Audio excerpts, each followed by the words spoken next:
ma maison dans la forêt.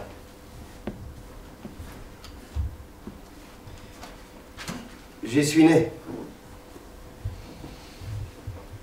J'allais à l'école de l'autre côté du village. Je ne l'ai jamais quitté jusqu'à ce que j'allais à Munich pour les examens et à Salzbourg pour la musique.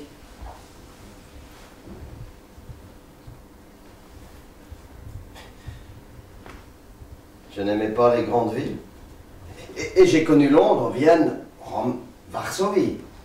Les villes allemandes, naturellement. Mais je n'aime pas pour vivre. J'aimais seulement beaucoup Prague. Ah, aucune ville n'a autant d'âme. Et surtout Nuremberg. Nuremberg, pour un Allemand, c'est la ville qui dilate son cœur. Parce qu'il retrouve là les fantômes chers à son cœur.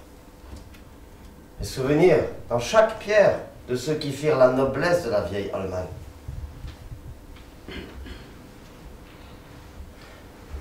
Les Français doivent ressentir ça aussi, non? La présence des ancêtres. Devant la cathédrale de Chartres. Le destin m'a conduit sur Chartres. Vraiment, quand elle apparaît par-dessus les blés mûrs, toute bleue, de lointain, c'est une grande émotion.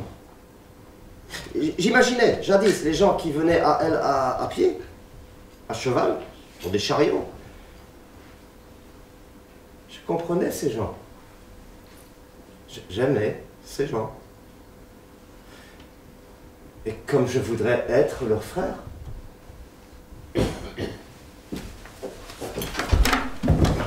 Cela est dur à entendre sans doute d'un homme qui venait sur Chartres dans une grande voiture blindée. Mais c'est vrai. Je comprenais ces gens.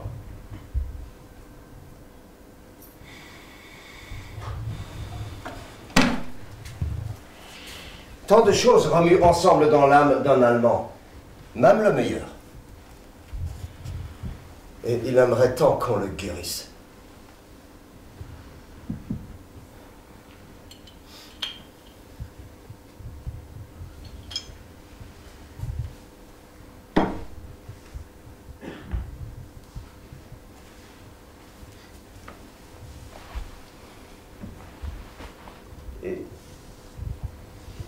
Il y a dans le village près de chez nous une jeune fille. Elle est très jolie, très douce. Mon père toujours se réjouissait si je l'épouserais. Quand il est mort, nous étions presque fiancés. On nous permettait de faire de grandes balades tous les deux, seuls. Un jour, nous étions dans la forêt, les écureuils, les lapins filaient devant nous. Il y avait toutes sortes de fleurs, des amaryllis, des jonquilles et des jacinthes sauvages. La jeune fille rayonnait de joie. Elle dit « Je suis heureuse, Werner, j'aime, oh comme j'aime tous ces présents de Dieu. » J'étais heureux, moi aussi. Nous nous allongeâmes sur la mousse au milieu des fougères. Nous ne parlions pas. Nous regardions les cimes des sapins se balancer. Tout à coup, la jeune fille poussa un petit cri. Ah! Il m'a piqué sur le menton. Sale petite bête, vilain petit moustique. Puis, je lui vis faire un geste vif de la main. Regardez, Werner, regardez, j'en ai attrapé un. Regardez, je vais le punir. Je lui arrache les pattes l'une après l'autre. Elle le faisait. Heureusement, elle avait d'autres prétendants, je n'eus pas de remords. Mais j'étais pour toujours effrayé à l'égard des jeunes filles allemandes.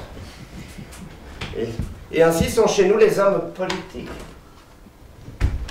Et c'est pourquoi je n'ai jamais voulu m'unir aux hommes politiques. Malgré mes amis qui m'écrivaient « Venez nous rejoindre !» Non, non, non, non. J'ai préféré rester à la maison. Ce n'est pas très bon pour le succès de la musique, mais cela est mieux pour une conscience au repos. Et vraiment, je sais très bien que mes amis et notre Führer ont les plus grandes et les plus nobles idées. Mais je sais aussi qu'ils arracheraient aux moustiques les pattes l'une après l'autre. C'est cela qui arrive aux Allemands Toujours. Quand ils sont très seuls. Cela remonte toujours. Heureusement, maintenant, ils ne sont plus seuls. Ils sont en France. La France les guérira. Et je vais vous le dire, ils le savent. Ils savent que la France les aidera à devenir des hommes grands et purs. Mais pour cela, il faut l'amour. Un amour partagé.